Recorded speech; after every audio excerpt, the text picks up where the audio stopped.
తెప్పించింది మాకు అందట్లేదని మేము కూడా తెప్పించాం.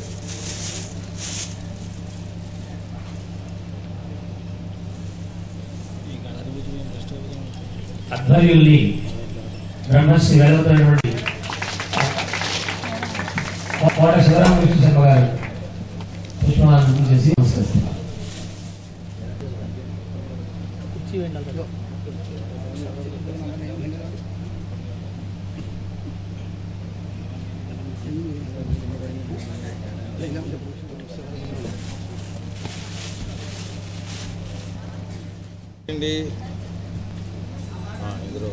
అందరూ కూడా ఆచరించండి.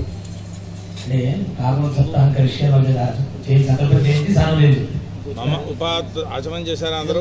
మమోపాత్ మిగిలినవి అక్కర్లేదు, ఆచమనం చేసేసి మమ ఉపాత్ చెప్పుకోండి. దురితక్షయ ద్వారా శ్రీ పరమేశ్వర తీర్థం సప్తాహ దీక్షయ యథాశక్తి భాగవత శ్రవణం కరిష్యే అని కూడా మమోపాత దురిత క్షయ ద్వారా శ్రీ పరమేశ్వర తీర్థం సప్తాహ దీక్షయా యథాశక్తి భాగవత శ్రీమద్ భాగవత శ్రవణం కరిష్యే.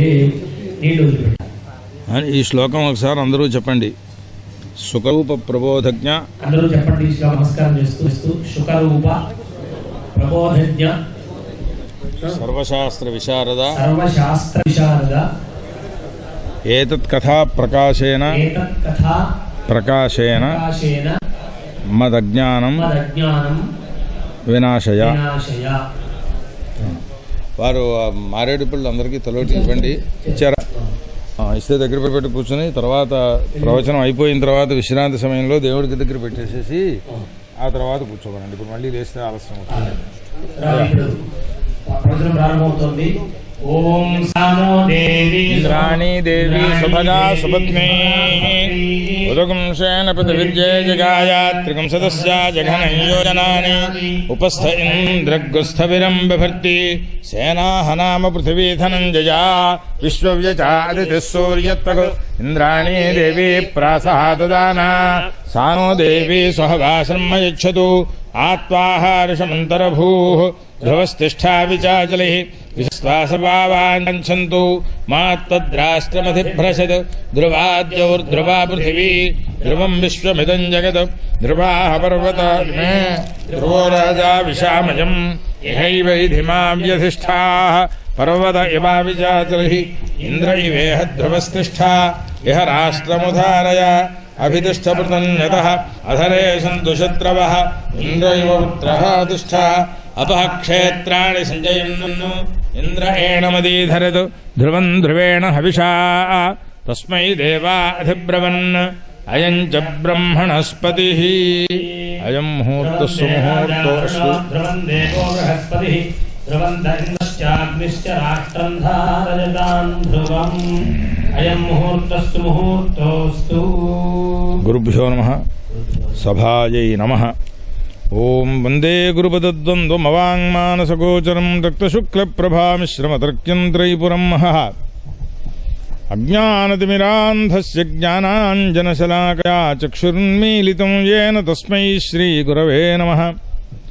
గురుర్బ్రహ్మా గురుర్విష్ణుర్గురుర్దేవో మహేశ్వరః గురుః సాక్షాత్ పరం బ్రహ్మ తస్మై శ్రీగురవే నమః. వాగీశాద్యాస్సు మనసః సర్వార్థానాముపక్రమే యన్నత్వా కృతకృత్యాస్యుస్తన్నమామి గజాననం. అంతరాయతిమిరోపశాంతయే శాంతపావనమచించ వైభవం తన్నరం వపుషి కుంజరం ముఖే మన్మహే కిమపి తుందిలం మహః. ఆలంబే జగదాలంబం హేరంబచరణాంబుజం శుష్యంతి యద్రజస్పరిశాత్ సజ్జః ప్రత్యూహవార్ధజః. శారదా శారదాంభోజవదనా వదనాంబుజే సర్వదా సర్వదాస్మాకం సన్నిధిః సన్నిధిం క్రియాత్. యా కుందేందు తుషారహారధవళా యా శుభ్రవస్త్రావృతా యా వీణాన్విత యా వీణావరదండమండితకరా యా శ్వేత పద్మాసనా యా బ్రహ్మాచ్యుత శంకర ప్రభృతిభిర్దేవైః సదా పూజితా సా మాం పాతు సరస్వతీ భగవతీ నిశ్శేషజాడ్యాపహ. దౌర్భ్రీయుక్తా చతుర్భిస్ఫటికమణిమయీమక్షమాలాం దధానా హస్తేనైకేన పద్మం సితమపి చ శుకం పుస్తకం చాపరేణ భాసా కుందేందుశంఖస్ఫటికమణినిభా భాసమానా ఆసమానా సా మే వాగ్దేవతేజం నివసతు వదనే సర్వదా సుప్రసన్నా జ్ఞానానందమయం దేవం నిర్మలస్ఫటికాకృతిం ఆధారం సర్వవిద్యానాం హయగ్రీవముపాస్మహే వ్యాసం వసిష్ఠనప్తారం శక్తేః పౌత్రమకల్మషం పరాశరాత్మజం వందే సుగతాతం తపోనిధిం వ్యాసాయ విష్ణురూపాయ వ్యాసరూపాయ విష్ణవే నమో వై బ్రహ్మనిధయే వాసిష్ఠాయ నమో నమః అచతుర్వదనో బ్రహ్మా ద్విబాహురపరో హరిః అఫాలలోచనః శంభుర్భగవాన్ బాదరాయణః మూకం కరోతి వాచాలం పంగుం లంఘయతే గిరిం యత్కృపాతమహం వందే పరమానందమాధవం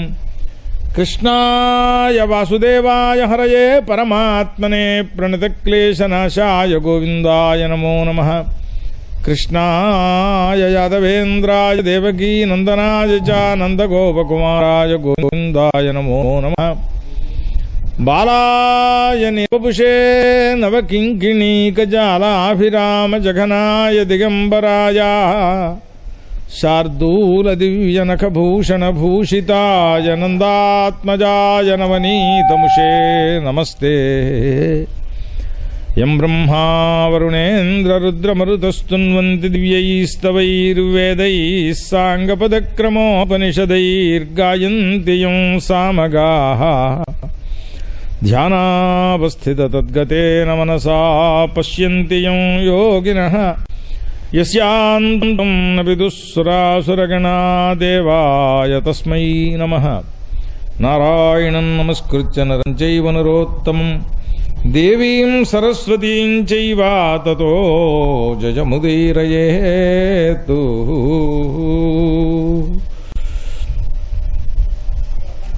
జన్మాద్యస్య యతోన్వయాదితరతశ్చార్థేష్వభిజ్ఞస్వరాట్ తేనే బ్రహ్మహృదాయ ఆదికవయే ముహ్యంతి యత్సూరయః తేజోవారిమృదాం యథా వినిమయో యత్ర త్రిసర్గో మృషా ధామ్నా స్వేన సదా నిరస్తకుహకం సత్యం పరం ధీమహి ధర్మః ప్రోజ్झितकैतवोऽत्र పరమో నిర్మత్సరాణాం సతాం వేద్యం వాస్తవమత్ర వస్తు శివదం తాపత్రయోన్మూలనం శ్రీమద్భాగవతే మహామునికృతే కిం వా పరైరీశ్వరः సజ్జో హృద్యవరుధ్యతేऽत्र కృతిభిः శుశ్రూషుభిస్తత్క్షణాత్ నిగమకల్పతరోర్గళితం ఫలం సుఖముఖాదమృతద్రవసంయుతం పిబత భాగవతం రసమాలయం ముహురహో రసికా భువి భావుకాః యం ప్రవ్రజంతమనుపేతమపేతకృత్యం ద్వైపాయనో విరహకాతర అజుహావ పుత్రేతి తన్మయతయా తరవోభినేదుః తం సర్వభూతహృదయం మునిమానతోస్మి. జన్మాద్యస్య యతోన్వయాదితరతశ్చార్థేష్వభిజ్ఞస్వరాట్ తేనే బ్రహ్మహృదాయ ఆదికవయే ముహ్యంతి యత్సూరయః తేజోవారిమృదాం యథా వినిమయో యత్ర త్రిసర్గో మృషా ధామ్నా స్వేన సదా నిరస్తకుహకం సత్యం పరం ధీమహి. గురుభ్యో నమః. సభాయే నమః. అయ్యా పెద్దలందరికీ మనసా నమస్కారం. ఏదో ఆ పరమేశ్వరుని యొక్క అనుగ్రహం చేత 4వ సంవత్సరంలో ప్రవేశించాం. ఆ పరమేశ్వరుడు అనుగ్రహంతో ఇది జాగ్రత్తగా నెరవేరుతుంది అని ఆశిస్తాం. పెద్దలందరికీ ఒకసారి వారి ఆశీర్వచనములుంటే ఎంతటి వారికైనా ఆశీర్వచనములనేవి కావలసినవే కనుక ఆ పరమేశ్వరుని యొక్క అనుగ్రహంతో పాటు వారి ఆశీస్సులు కూడా అభిలషితములు. ఎవరు పెద్దలు అనంటే విద్యావృద్ధులు, వయోవృద్ధులు, జ్ఞానవృద్ధులు, 3 రకాలుగాను వృద్ధులైన వారికి రామచంద్రమూర్తి నమస్కరించాడు అని రామాయణంలో చెబుతారు. అట్లా ఏ రకమైన వృద్ధత్వం ఉన్నా వారి యొక్క ఆశీర్వచనం మనకి ఫలిస్తుందన్నమాట. మనకి ఫలించడం అనంటే ప్రారంభించినటువంటి కార్యక్రమాన్ని జాగ్రత్తగా నిర్వర్తింపచేయటం, నిర్వర్తించిన దాన్ని ఫలితాన్ని పొందే అధికారం మనకి కలిగేటట్టుగా ఆ దీక్షా నియమాల్లోంచి భంగపడకుండా చేయటం, అది ఆ పరమేశ్వరుని యొక్క పెద్దల యొక్క ఆశీ ఫలం. సరే, ఏ కార్యక్రమం ప్రారంభించినా పరమేశ్వరుణ్ణి ప్రార్థించి చేస్తూ ఉండాలి. ఆ పరమేశ్వరుణ్ణి ప్రార్థించేటటువంటి విధానాన్నే వ్యాసుల వారు కూడా తమ యొక్క గ్రంథాల్లో దాని వ్యాఖ్యానాల్లో చెబుతుంటారు. నేను ఇప్పుడు ధ్యానం వాచా చేసేసాను తప్ప ఇక్కడ రాసి పెట్టలేదు కదా. అట్లాగే ఈయన కూడా రాయడం ఎందుకు, ఆయన మనసులో ధ్యానం చేసుకుంటే సరిపోతుంది కదా గురువుల్ని అంటే శిష్య శిక్షాజై నబధ్నాతి అని అంటుంటారు. తర్వాత వాళ్ళు కూడా ఈ విషయాన్ని గుర్తించడం కోసమని గ్రంథంలో రాశారట. వారు వ్యాసులు అనంటే వారిని గురించి ఎంత చెప్పినా చెప్పవచ్చు. వ్యాసుడు లేకపోతే భారతీయ సంస్కృతి లేదు జగత్తులో ఇవాళ రోజున, ఒక్కటే మాటలో చెప్పాలి అని అంటే. ఎందుకంటే మీరు ఏ వ్రతం చేసినా ఏ కార్యక్రమం చేసుకున్నా ఫలానా పురాణంలో చెప్పబడిన రీతిగా చేస్తున్నాము అని ప్రారంభం. ఈ పురాణాలన్నీ ఆయన రాసినవే కదా. వేద సర్వస్వాన్ని అంటే సకల వేదముల సారాన్ని కూడా తన యొక్క గ్రంథంలో వేదాధ్యయనం చేసే అధికారము లేని అవకాశం లేని వారి కోసమని ఇక్కడ లేనిది జగత్తులో మరి ఇంకెక్కడా లేదయ్యా అని ప్రతిజ్ఞ చేసి రాశాడు ఆయన. అది ఒక భారతానికే పరిమితం కాదు, మొత్తం అన్నింటికీ కూడా అంతటి విశేషాలు చెప్పినటువంటి వాడు ఆయన. చెబుతున్నారు జన్మాద్యస్యయతః. ఈ జన్మాద్యస్యయతః అనేటటువంటి మాట బ్రహ్మసూత్రారంభంలో చెప్పబడినటువంటిది. బ్రహ్మసూత్రంలో చెప్పినప్పుడు ఈ జన్మ మొదలైనటువంటివన్నీ కూడా జగత్తుకి దేనివల్ల సంభవిస్తున్నాయో, ఎవరికి నమస్కారం చేయాలో కూడా చూపుతున్నాడు ఆయన. జన్మ మొదలైనవి అంటే ఏవి అని ఇక్కడ మళ్ళీ పెద్ద శాస్త్ర విచారణ, ఒక్కొక్క పాయింట్ ఒక్కొక్క పదాన్ని అందులోంచి తీసుకుని విచారణ చేయడం ప్రారంభిస్తే భాగవతం నిన్న వారు చెప్పినటువంటి రీతిగా 15 రోజులు 20 రోజులు సంవత్సర కాలం విష్ణుమూర్తి లక్ష్మీదేవికి ఉపదేశం చేస్తారట. లక్ష్మీదేవి చెప్పడానికి 6 మాసాలే పడుతుందట. ఇట్లా వారు కూడా దీనినే వింటున్నారు అనని ఇతరేత పురాణాల్లో దాని గురించి చెప్పారు. అయితే ఇక్కడ ఎవరిని ప్రార్థన చెయ్యాలి మనము అన్నప్పుడు ఒక్క పరమాత్మనే ప్రార్థన చెయ్యాలి. ఎవరికి నమస్కారం చేసినా సర్వదేవ నమస్కార కేశవం ప్రత్యక్షతి అని అన్నట్లుగా ఆ పరమాత్మ ఎట్లాంటి వాడు అని గుర్తించడానికి ఆ మొట్టమొదటి సూత్రం అక్కడ వారు చెప్పినటువంటిది జన్మాద్యస్య యతః అని అంటే అవడం రెండో సూత్రమైనా మొట్టమొదటి బ్రహ్మ జిజ్ఞాస చెయ్యాలి అని ప్రతిజ్ఞ చేశారు. ఇది అది ఒకరి చేశారనడానికి ఇదే గుర్తు ప్రధానంగా చెప్పడానికి. ఎందుకంటే భాగవతం తర్వాత ఎవరో రాశారని కొంతమంది విమర్శకులు నోటుకురికి వచ్చిన వాగుళ్ళు వాగుతూ ఉంటారు. మేము అడిగితే సమాధానాలు ఉండవు అక్కడ. ఇది ఇంకొకటి రాసే అవకాశం లేని స్థితులు ఉన్నాయి ఇందులో.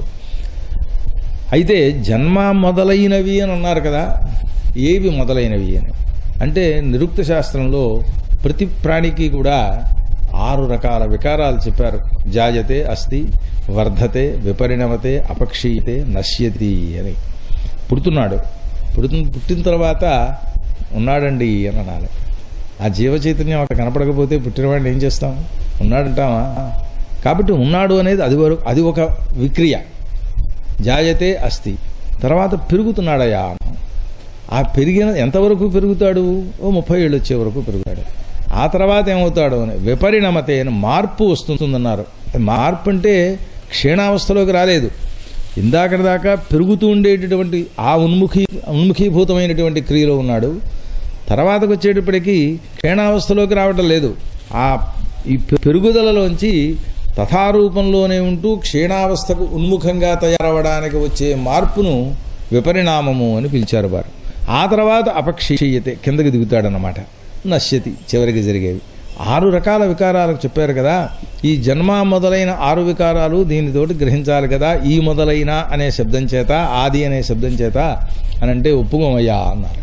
అదేమండి అని అంటే వేదాల్లో చెప్పేటప్పుడు యతో వా ఇమాని భూతాని జాయంతే ఏన జాతాని జీవంతి యత్ప్రయంత్యభిసంభిశంతీతి తద్విజిజ్ఞాసస్వ అని బ్రహ్మస్వరూపాన్ని వారు ఉపదేశం చేసేటప్పుడు ఇది బ్రహ్మ అని చెప్పడం కుదరదు.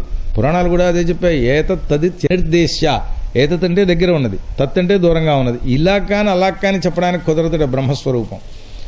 అట్లాగే ఇక్కడ కూడా వేదాలు ఏం చెబుతున్నాయి? నాయన పరమాత్మ ఇది అని చూపించడానికి ఎవరికీ శక్యం కాదు, వాగ్గోచరుడు కాడు ఆయన. మరి ఎట్లా చెబుతావయ్యా అంటే ఏదో శాఖ కొమ్మను చూపించురా, ఆ కొమ్మ మీదే ఉన్నాడు చంద్రుడు అంటట. చంద్రుడు కొమ్మ మీద ఉంటాడా? ఉంటే అంతమంది పట్టుకుపోమా తలో ముక్క విరుచుకుని? ఆ చంద్రుడు దూరంగా ఉన్నప్పటికీ అక్కడి నుంచి దృష్టి ప్రసరిస్తే దొరుకుతాడన్నటువంటి దృష్ట్యా చెప్పినట్లుగా అయినా ఈ జగత్తంతా ఎవరి వల్ల పుట్టినదో, అట్లాగే ఎవడి వల్ల ఉంటున్నదో, ఏన జాతాని జీవంతి, అది లేకపోతే జీవిస్తున్నాడు అనే మాట లేదు. లోకంలో అందరికీ తెలుసును కదా.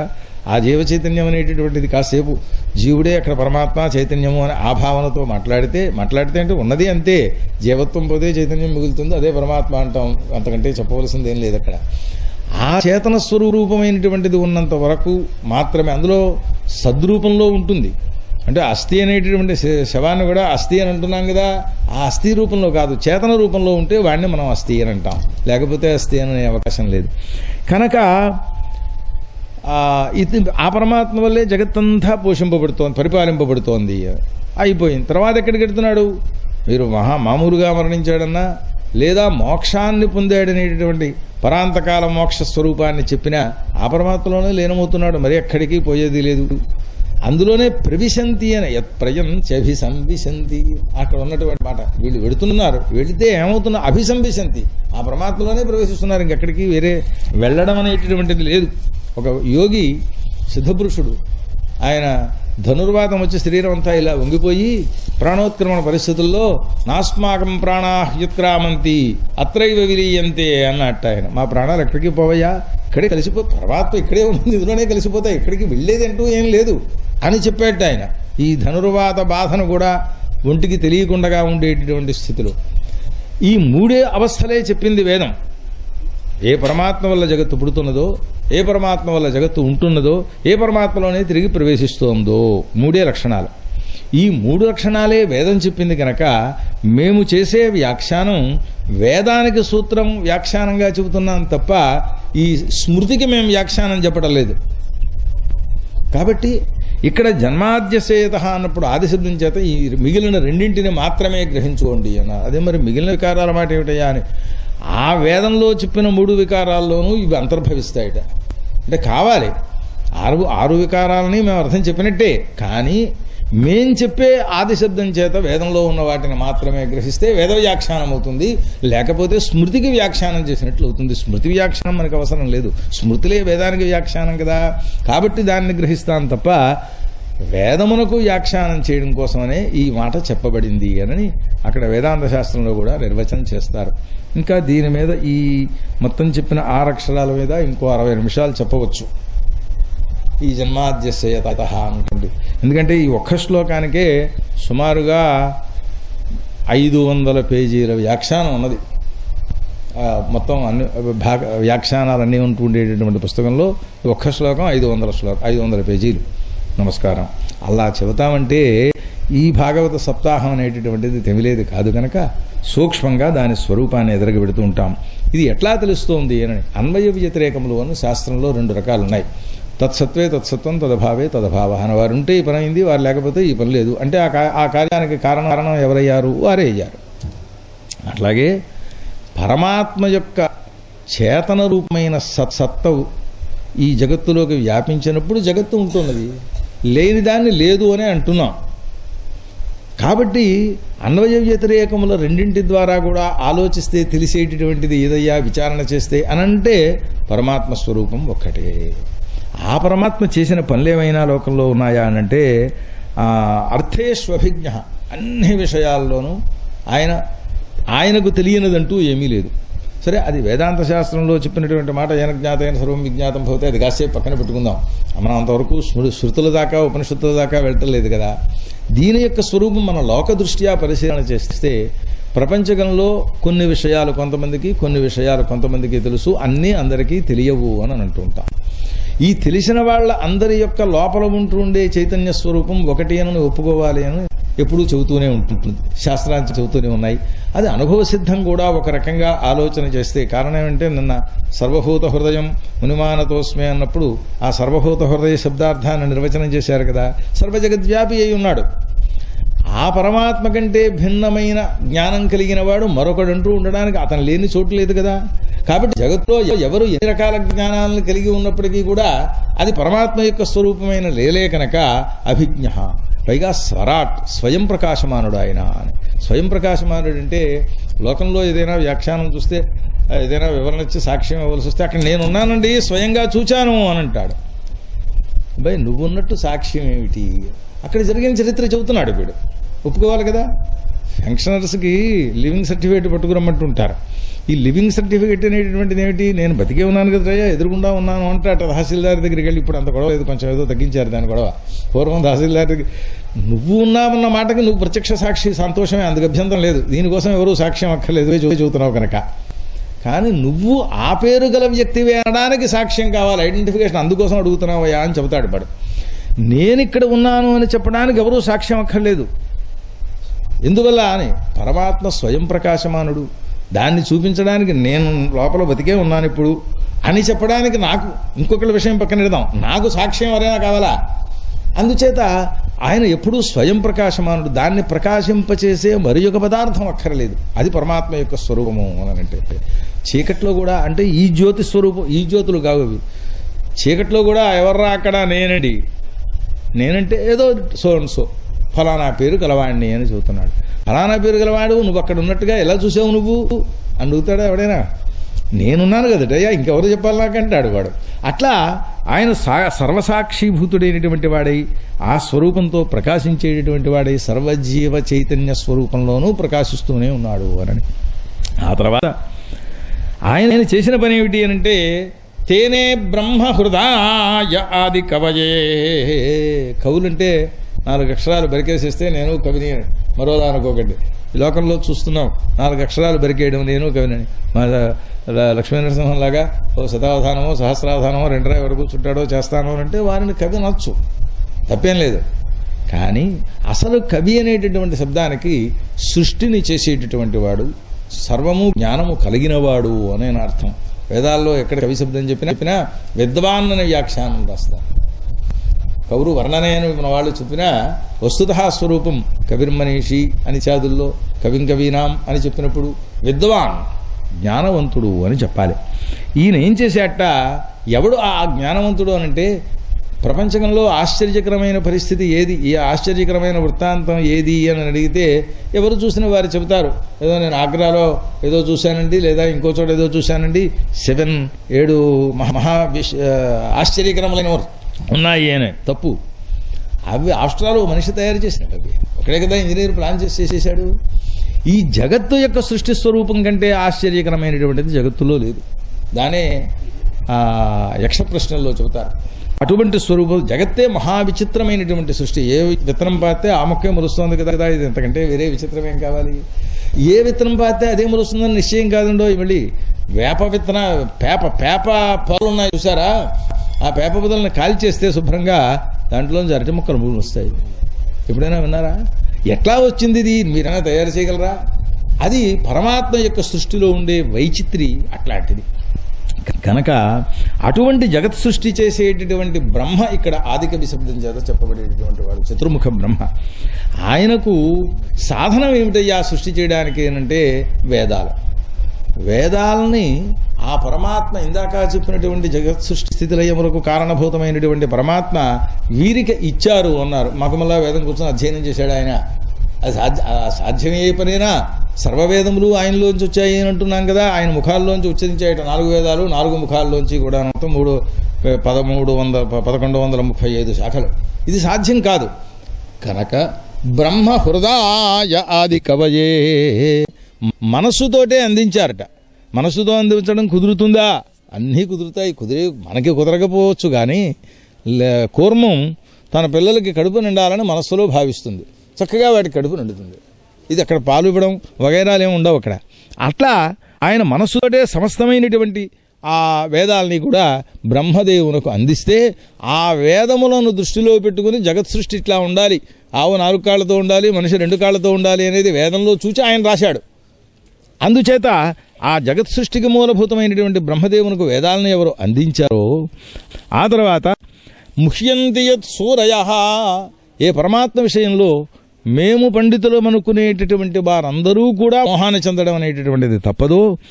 అట్లాగే తేజోవారి మృదాం యథా వినిమయో యత్ర త్రిసర్గో మృషా, తేజస్సు వారి తర్వాత మట్టి పంచభూతాల్లో 3 చెప్పారు. మిగిలిన 2 చెప్పలేదు, వాయువుని ఆకాశాన్ని. అవి లేవని కాదు దాని అభిప్రాయం. ఇవి ప్రత్యక్షంగా కనపడే పదార్థాలు, అవి ప్రత్యక్షంగా కనపడనటువంటి పదార్థాలు ఉన్నాయి. ప్రతి ఆకాశం లేకపోతే ఇలా సంచరించడమే కుదరదు, కూర్చోవడం కుదరదు, నుంచోవడం కుదరదు. అందుచేత ఈ మూడింటి యొక్క స్వరూప వినిమయములు, మార్పులు ఏవైతే ఉన్నాయో అదే జగత్ యొక్క స్వరూపం అంతా కూడా. ఇది ఎవరి వల్ల జరుగుతున్నది అంటే ఆయన వల్లే జరుగుతుంది అని. ఆయన చేసే పని ఏమిటయ్యా? స్వేన ధామ్న, తన యొక్క స్థానంలో తాను కూర్చున్నటువంటి వాడి తన యొక్క తేజస్సు చేతనే వీటినన్నింటినీ ప్రకాశింపచేస్తున్నాడు. అటువంటి సత్యం పరం ధీమహి, సత్యస్వరూపం, అది ఒక్కటి పరమాత్మ యొక్క పేరు. పేరు అనడానికి కూడా వీల్లేదు, లక్షణం. సత్యత్యాభవతు శృతి చెబుతోంది. సద్రూపమును చిద్రూపమును కూడా పొందాడు అని అంటూ. కనుక ఆ సద్రూపమై సత్యము అనేటటువంటిది అనంటే వాస్తవిక వస్తుస్థితి. సత్యము ఋతము అని భేదం చెప్పినప్పుడైతే మళ్ళీ మార్పు చేస్తాం అక్కడ అర్థం. ఇక్కడ సత్యము అనే మాటకు అర్థం వాస్తవిక వస్తుస్థితి. అది ఎప్పుడూ పోదు, ఎక్కడికి కదలదు, ఏ రకమైన మార్పు పొందదు, అట్లాగే ఉంటుంది. అది వాస్తవికమైన సత్యం అన్నమాట. అటువంటి సత్యములకన్నింటికంటే ఉత్కృష్టమైన ఆ పరమాత్మ యొక్క స్వరూపాన్ని మేము ఒక్కసారి భావన చేస్తున్నాము అని ఆ పరమాత్మను భావనం చేశారు. ఇది భాగవతంలో చెప్పబడేటటువంటి పరమాత్మ స్వరూపం. ఆ స్వరూపం ఈ ధీమహి శబ్దం చేత ఇది గాయత్రి మంత్రస్వరూపము అని. దాని మీద చాలా పెద్ద వ్యాఖ్యానాలు ఉన్నాయి, సుమారు 60-70 పేజీలతోటి. భాగవతం ఇదేనా దేవీ భాగవతం అని ఓ విచారణ ఉంది, సిద్ధాంత చంద్రిక అనే పుస్తకం. అవన్నీ చెప్పడం ప్రారంభిస్తే ఈ ధీమహి శబ్దం అక్కడ బీజం, గాయత్రి సంపుటితము అని. సరే, బాగుందయ్యా, ఏదో ధ్యానం చేశావు, ఇక్కడ ఏమిటి చెప్పదలుచుకున్నావు నువ్వు, అసలు విషయం ఏమిటి అని. ధర్మప్రోజ్జితగైతవః అని ప్రారంభించారు. ఇంకా ఇంత వివరణ చెప్పను, నాకు అప్పుడే సమయం అవుతోంది. మళ్ళీ ఇవాళ మా గురువుగారి సభకి కూడా వెళ్ళవలసింది, ఇవాళ రోజునే అది పడుతోంది. సరే, ఇక్కడ ఏమిటంటే ధర్మము అనేటటువంటిది ప్రవృత్తి నివృత్తి రూపములైన 2 ధర్మాలు చెప్పారు. యోగ విజ్ఞానంలో ఉండడం కూడా ధర్మస్వరూపమే. అయంతు పరమోధర్మ యద్యోగేన ఆత్మదర్శనం అని వేదాంత విజ్ఞానమును కూడా ధర్మస్వరూపంలోనే ఇమిడిచారు. అది నివృత్తి ధర్మం. మనం చేసే ప్రక్రియలు, యజ్ఞాలు, యాగాలు, అనుష్ఠానాలు, నిత్యకర్మలు, సంస్కారాలు వగైరా వగైరా వగైరా మీరు ఎన్ని చెప్పినా ఇవన్నీ ప్రవృత్తి ధర్మం. ఈ 2 రకములైన ధర్మము కూడా దీనిలో స్థాపించబడి ఉన్నది. కారణం ఏమిటంటే కృష్ణ పరమాత్మ వర్ణించేటప్పుడు కూడా పశుయాగాలు చేశాడు అని వర్ణిస్తారు చోట్ల, ఇంకో చోట ఇంకోటి వర్ణిస్తారు. కనుక వాటి యొక్క సూచన కూడా ఇందులో ఉంటున్నది. ఇక్కడ చెప్పడంలో మెష పెట్టుకుని ఏదో ఇది పర్వాలేదయ్యా అనే ధర్మం చెప్పం, ఉన్నది ఉన్నట్టుగా ఉండే ధర్మాన్నే చెబుతాం. అక్కడ కైతవాలేమీ పనికిరావు అని. అది నిర్మత్సరులై ఏ విధమైన అసూయాద్వేషాదులు లేకుండా ఉన్నటువంటి వారెవరో తెలుసుకో, సజ్జనులై ఉన్నటువంటి వారెవరో వారు తెలుసుకోదగినది అని. సజ్జనులకు కూడా మాత్సర్యాదులు ఉంటాయా అని ఉన్నట్టు చూపించవలసి వస్తూ ఉంటుంది ఒక్కొక్కప్పుడు. కృష్ణ పరమాత్మను ఏమంటారు, పాండవ పక్షపాతి అన్నారు. దుప్పదగా నేను ఎవరికీ పక్షపాతిని కాదు రాను ఆయన చాలాసార్లు చెప్పాడు, అర్జునుడితోటి చెప్పాడు. అయితే పైకట్లా కనబడుతూ ఉంటుంది. కనుక సజ్జనులైనటువంటి వారిలై మాత్సర్యాదులు లేనటువంటి స్థితిలో ఉన్నవారు దానిని తెలుసుకోదగినటువంటిది ఏదైతే ఉన్నదో అటువంటి వాస్తవమైన వస్తువు అంటే వస నివాసే ధాతువు కదా, ఉంటున్నది అని అర్థం. ఎప్పుడు ఉంటున్నది? ఇప్పుడు అందరం మనం ఇక్కడ ఉన్నాం కదా, మనమందరము వస్తువులు కావచ్చు కదా. అంటే కాసేపు విశ్రాంతి అండి, టిఫిన్లు తీసుకురండి, టీలు తీసుకురండి అంటే లేచిపోతాం. మరి వస్తువు అయ్యామా? మనం అక్కడ ఉండేవాళ్ళం కాలేదు. ఎక్కడ ఉండడం దగ్గరికి వచ్చేటప్పటికి ఇక్కడ ఉన్నాం, అక్కడ లేం కదా. ఇప్పుడు ఇంటి దగ్గర ఉన్నాం మనం అందరం కూడా. పరమాత్మ దగ్గరికి వచ్చేటప్పటికి సర్వకాల సర్వదేశ స్థితి అనేటటువంటిది ఉంటున్నది. త్రికాలాబాధ్యమైనటువంటి వస్తుత్వం ఒక్క పరమాత్మ యందు మాత్రమే ఉన్నది. కాబట్టి వస్తు శబ్దానికి కూడా పరమాత్మే అర్థం చెప్పాలి. ఆ పరమాత్మ అది ఎట్లాంటిది అనంటే ఏదో యోగీశ్వరులు, జ్ఞానులు, సన్యాసులు అంటే అదంతా వేరండి. మన సంవత్సరంలో తోరణం కడితే సన్యాసిని పిలవకూడదు, అది మాత్రం బాగా గుర్తిట్టుకోండి ప్రతి వాళ్ళును. తోరణం కడితే సన్యాసి అనేది అది యోగ మార్గంలో ఉంటుండే స్వరూపం. వివాహం చూస్తున్నాం, మీరు చక్షదలాశీర్వచనం చేయమండి అని ఎప్పుడు అనకూడదు. ఇంకా గట్టిగా మాట్లాడితే శాస్త్రదృష్ట్యా వివాహం అయిన తర్వాత 3 మాసాలైనా కనీసం సన్యాసికి భిక్ష కూడా పెట్టకూడదు, ధర్మశాస్త్రం చెప్పేటువంటి మాటలు. అయితే పరమాత్మ అట్లాంటిదని కాదు. పరమాత్మ యొక్క స్వరూపం దగ్గరికి వచ్చేటప్పటికి బ్రహ్మతన్మంగళం బ్రహ్మని భాష్యాలు పాఠం చెప్పుకునేటప్పుడు మొదట్లో ప్రారంభించి ఆ శ్లోకాలు చెబుతారు. బ్రహ్మ అనేటటువంటిది నిరంతరము మంగళస్వరూపమైనటువంటిది. దాన్ని ధ్యానం చేయడానికి ఏ సమయము ఆ సమయము అశుచి శుచి ఇత్యాదులు ఏమీ అక్కర్లేదు అనని, అది ఎప్పుడూ మంగళస్వరూపమైంది. బాగానే ఉందండి, మంగళం కలిగిస్తారు అనంటే అంత మాత్రమే కాదయ్యా, ఉన్న దుఃఖాలని పోగొడుతుంది అని. తాపత్రయ ఉన్మూలనం. ఈ తాపత్రయం పోతేనే తప్ప ఆ పరమాత్మ స్వరూపం సాక్షాత్కరింప చేసుకోవడానికి శక్యమయ్యేది కాదు కనుక తాపత్రయం పోయి చిత్తశుద్ధి కలుగుతుంది. అటువంటి శ్రీమద్భాగవతే మహాముని కృతే, మహాత్ములైనటువంటి ఋషీశ్వరులు వాళ్ళు ఇదిగో నిన్న మన శర్మగారు చెప్పినట్టుగా, శాస్త్రి గారు చెప్పినట్టుగా నారాయణ పరబ్రహ్మ దగ్గర నుంచి ప్రారంభించి శ్రీసుగాచార్యుల వరకు అందులో కొన్ని ఘట్టాలని ఆ ఇమర్చవలసి వచ్చింది. చతుశ్లోకి భాగవతం 18 సహస్రం అయిపోదు కదా, ఎవరు చేర్చకపోతే అవుతుంది. సూతుల వారు కూడా కొన్ని అంశాలని చేర్చారు అందులో. శౌనకాదులు అడిగిన ప్రశ్నకు సమాధానం సూతుల వారే చెప్పాలి తప్ప చెప్పేవాడు వ్యాసుల వారు చెప్పడం కుదరదు కదా, శుకులకు చెప్పినటువంటి వారు. ఇవన్నీ కలిపి పరిపూర్ణ భాగవతమైనది అని తెలిసి ఉన్న తర్వాత ఋషులందరూ అంగీకరించారు అని చూసిన తరువాత అప్పుడు 18,000 శ్లోకాలు వ్యాస భగవానుడు గ్రంథస్థం చేశారు. అంతే తప్ప తన ముందుగా చెప్పినటువంటి తన్మాత్ర భాగవతాన్ని గ్రంథస్థం చేయలేదు. కాబట్టి మహాముని కృతం అనేది అందరికీ కలిపి ఇందులో చెప్పినటువంటి మాట అన్నమాట.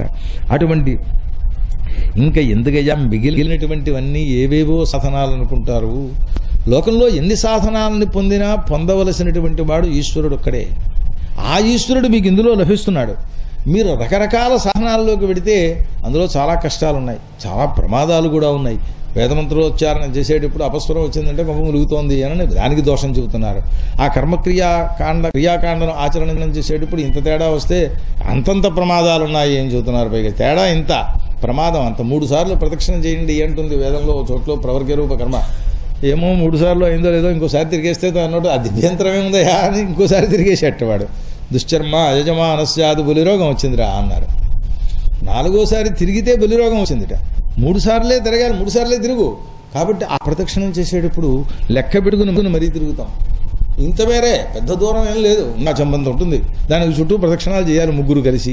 ఈ ప్రదక్షిణం చేసేటప్పుట లెక్క పెట్టుకుని సరిగ్గా మళ్ళీ ఇక్కడికి వచ్చేటప్పటికి వేలు మడిచేసేయాలి. 3 సార్లు అయిపోయింది, నేను ఇక్కడే ఆగిపోతాను. తర్వాత వాడు పక్కకి తిరుగుతాడు, వాడు అక్కడి నుంచి అక్కడికి ప్రారంభించిన వాడు అక్కడి నుంచి తిరుగుతాడు. నచతుర్థం ప్రియాత్, 4వసారి ప్రదక్షిణం చేయకునైనా చేస్తే ఏమవుతుంది అని యజమానుడు పోతాడు. వాడిది వీడిపోయింది అత్తుకు, వీడు దక్షిణ సుఖించుకు వీడు సక్కపోతాడు. యజమాని దుశ్చర్మ అయిపోతాడు వాడు.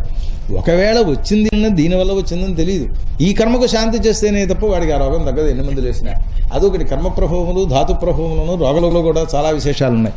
సరే, మొత్తం మీద ఏ పరమాత్మను పొందడం సుఖమైన మార్గం ఉన్నదో ఆ మార్గాన్ని ఇక్కడ చెబుతున్నామయ్యా. సజ్జో హృది అవరుధ్యతే. పైగా కర్మకాండలు ఎంతో కాలం చేస్తే, వ్రతాదులు ఎంతో కాలం చేస్తే ఇవి అలా కాదు. సజ్జ ఆన్ ది స్పాట్, వెంటనే హృదయంలోకి ఆ పరమాత్మ వస్తాడు. మీరు కూడా చూడండి, ఆ కృష్ణ పరమాత్మని వాటిని వర్ణించేటప్పుడు మాకు పరమేశ్వరుడు ఆ సమయంలో చక్కనైనటువంటి శారీరక స్థితి అన్ని ఇచ్చి వర్ణించడం ప్రారంభిస్తూ ఉంటే ఆ కృష్ణ పరమాత్మ అలా మన ఎదురుగుండా ప్రగెడుతూ మనలో తిరుగుతూ ఉండేటటువంటి ఒక భావన కలుగుతుంది. భావన అక్కడ పెట్టుకుని ఉన్నప్పుడు అంతే. ఇదే, ఎందుకంటే వేరేం కావాలి. సజో హృద్యవరుధ్యతేత్ర కృతిభిః. ఏమిటి దానికి మార్గం అనండి? శుశ్రూష, శ్రవణేచ్ఛ ఉండాలి. ఆ పరమాత్మను గురించి వింటూ ఉంటే చాలు, ఆయన హృదయంలో ప్రవేశించేస్తాడట.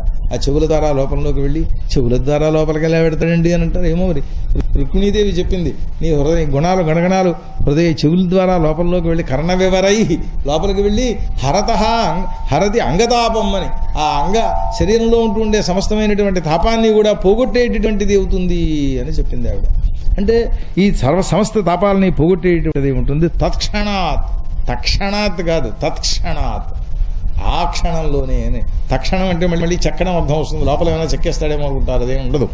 తత్క్షణాత్. పైగా ఈ భాగవతం అంటే ఏది అని, నిగమకల్పతరోర్గళితం ఫలం, చెట్టు మీద నుంచి జారేనది. జారడంలో పక్కనే గడ్డిమేటో ఏవైనా ఉంటే, లేదా ఆ కొమ్మలకు సంబంధించిన చిగుళ్ళు, శాఖలు ఉంటాయి చూచారా, ఆ పండు ఇప్పుడు సామాన్యంగా చివరినే ఎక్కడ పండినా ఓ కొమ్మ, దానికి పువ్వు, ఆ పువ్వుకి మానుకే కాయవచ్చుగాక, కానీ ఇంత కొమ్మ పైకి వచ్చి ఆ కాండం మించి వస్తుంది పువ్వు. అది రావడంలో ఆ కింద ఉంటుండేటటువంటి ఆకుల మీద నుంచి జాగ్రత్తగా కింద పడినప్పుడు అది అలాగే వచ్చింది. వాళ్ళే ఉపదేశాలు చేసేటప్పుడు ఒక్కసారిగా అలా విసిరిసారా, చాలా జాగ్రత్తగా విన్నాయన అని వారికి అందిస్తే, వారు వీరికి అందిస్తే ఇట్లా వచ్చాయి. అలా రావడంలో ఏ విధమైనటువంటి స్ఖాళిత్యాన్ని కనీసం మత్సనైనా పడకుండగా బాగా శ్రీశుకుల వారి దాకా వచ్చింది. అక్కడ దాకా వచ్చేటప్పటికి ఏమైందంటే చిలకరికేసింది. ఇక్కడికి వచ్చాక మళ్ళీ జరిగిన విశేషం ఏమిటి అంటే, మీరు కావాలంటే సైంటిస్టులు టెస్ట్ చేసుకోవచ్చు, దాని యొక్క తత్వాన్ని కావాలంటే నేను అక్కడికి వచ్చి నిరూపిస్తాను. చెట్టుని ముగ్గిన పండు, అదే చిలక కొట్టిన పండు, దీంట్లో దానికంటే విలక్షణమైన స్వరూపం ఉంటుంది. ఎట్లా గుర్తించాం దాన్ని అని, మామూలుగా మావిట్టంక మనం తినేసేసి పాతే పంటికి తగిలితే మరి మొలవదు అది. అదే చిలుక కొరికిన పండు అయితే చక్కగా మొలుస్తుంది. జీవత్వ వినాశక లక్షణం దాని ఎందు లేదు. దానికి ఇంకా మాధుర్యాన్ని ఎక్కువ ఇచ్చేటటువంటి శక్తి కూడా ఉన్నది. కనుక ఆ సుఖముఖాత్ అమృతద్రవ సంయుతం, ఆ మాట భారు చెప్పిన మాట నేను చెప్పటంలే, అమృతద్రవంతో కూడుకొని ఉన్నదట. మీరు తేనె మాట చెప్పండి, తేనె ఎక్కడి నుంచి వచ్చింది? పుష్పాల్లో మకరందే కదా, తీసుకొచ్చి పోగొట్టి జాగ్రత్తగా ఓ గ్లాసులో పెట్టండి, సాయంకాలానికి కుళ్ళుకం పోస్తుంది. అదే తేనెటీగ నోట్లోకి వెళ్ళి మళ్ళీ దాన్ని ఆ మైనపు దాంట్లోకి పెట్టి పట్టుకొస్తే లక్షల సంవత్సరాలైనా నిలవ ఉంటుంది. ఇదిగో మోడర్న్ సైన్స్ బాగా వ్యాపించిపోయిన కారణం చేత దానికి డెడ్ అయిపోయిన డేట్ ఇస్తుంటారు చూడండి, ఎక్స్పైరీ డేట్. తేనెకు కూడా వేసేస్తున్నారు వాళ్ళు. తేనెకి ఎక్స్పైరీ డేట్ ఏంటి? ఎక్స్పైరీ డేట్ ఉంటే తేనె కాదు. ఇంకా తేనె అనేటువంటిది ఎన్ని సంవత్సరములైనా నిలవ ఉంటుంది. ఎంత నిలవ ఉంటే అంత ఔషధీ శక్తి పెరుగుతుంది దాంట్లో. ఇది ఆయుర్వేద స్వరూప స్వభావం అసలు. సరే, అటువంటి అమృతద్రవ సంయుతమైనటువంటిది వచ్చింది ఈ ఫలం. సాక్షాత్ వేదములనేటటువంటి వృక్షము అనుకుంటే, ఆ వృక్షముల యొక్క శిఖరాగ్రముల యందు ఉండే ఉపనిషత్తులలో ఉండే సారభూతమైనటువంటి రసం ఆ ఫలం కింద మారి ఆ ఫలం కిందకు వస్తే అది అమృతద్రవసంతో కూడుకున్నట్టుంటే, ఇంతకంటే మధురమైన పదార్థం మీరెక్కడైనా జగత్తులో చూడగలరా? ఆ పండితురాయలు చెబుతాడు చోట్లో, ఎంద్రాబాయ్ ద్రాక్ష పండు తిన్నావా? తిన్నానండి. ఎలా ఉంది? చాలా చాలా బాగుంది. శీతం పటికి బెల్లం తిన్నావా? తిన్నానండి. ఇది ఎలా ఉంది? ద్రాక్ష పండు కంటే మధురంగా ఉందండి. అంటే ఇందులో ఓన్లీ స్వీట్ ఉంటుందన్నమాట. ద్రాక్ష పండులో కొంచెం ఒగరు లక్షణం కూడా ఉంటుంది. ఇప్పుడు అది లేదు. దీంతో పాటుగా చక్కని కమ్మని పాలు ఎర్రగా కాచి దాంట్లో ఈ పటికి బెల్లం వేసి, పంచదార కాదు మళ్ళీ పటికి బెల్లం వేసి, అందులో ఇంకా కావాలంటే కాస్త ఏలక్కాయలు దిబ్బాదిగుండం ఇవన్నీ వేసేసేసి అవిస్తే, అబ్బో ఇది కమ్మతనం, మరో సుగంధం అన్నీ కూడా వచ్చి ఇంకా చాలా చాలా బాగుందండి అన్నాడు. మరి ఇంకో మాట చెబుతావా? ఎప్పుడైనా స్వర్గలోకంలోకి వెళ్ళావా అన్నాడు. నాకేం తెలుసునండి, నీకు చూపిస్తాను చూసుకో ఒక్కసారి. అలా చూపించాడు. చూపిస్తే స్వర్గంలోకి వెళ్ళాడు. ఆ స్వర్గంలోకి వెళ్ళినప్పుడు మరి స్వర్గలోకం అనేటప్పటికీ రంభాజప్సరసలు ఇవి అని వర్ణిస్తారు కదా, అక్కడ ఆ ఆనందాలు అనుభవించావు కదా. అబ్బో ఇంతకంటే చాలా చాలా బాగున్నాయండి అన్నాడు. ఎవడు ప్రపంచంలో ప్రతివాడు స్వర్గలోకం కోసమే కదా ప్రయత్నం చేసేది. జ్యోతిష్ఠమైన స్వర్గకామోజ బాగుంది. సుధాభ్యధాయి, అందులో అక్కడి సుఖములలో ఆ అధర మధురాస్వాదనం చేసేటప్పుడు అమ్మో ఇంకది శరీరేంద్రియములలో ఉంటుండే ఏ ఇంద్రియము యొక్క జ్ఞానము లేకుండగా అది మహానంద స్వరూపము అన్నాడు. అంతవరకు చాలా మెట్లు ఎక్కించేసి, రే ఒక్కసారి అడుగుతున్నాను, సత్యప్రమాణ పూర్తిగా ఈ ఒక్క మాట చెప్పు అన్నాడు. సత్యం బ్రూహి. ఎవరిని? మదీయ జీవ, నా తన జీవుణ్ణి అడుగుతున్నాడు. ఇంకోటి అడిగితే కొడతాడు. మనకెందుకు కూడా సత్యం బ్రూహి, ఫ్యాక్ట్ చెప్పాలి. ఏ కొంచెము అందులో తేడా ఉండకూడదు. కృష్ణాని ఒక్క పర్యాయం వరిస్తే ఆ రెండు అక్షరములలో ఉంటుండే అందులోంచి ప్రసరించేటటువంటి ఆ మధురిమ వీటిల్లో ఎక్కడైనా ఉందిరా? నిజం చెప్పు. నిజం చెప్పంటే మనం ఏం చెబుతాము?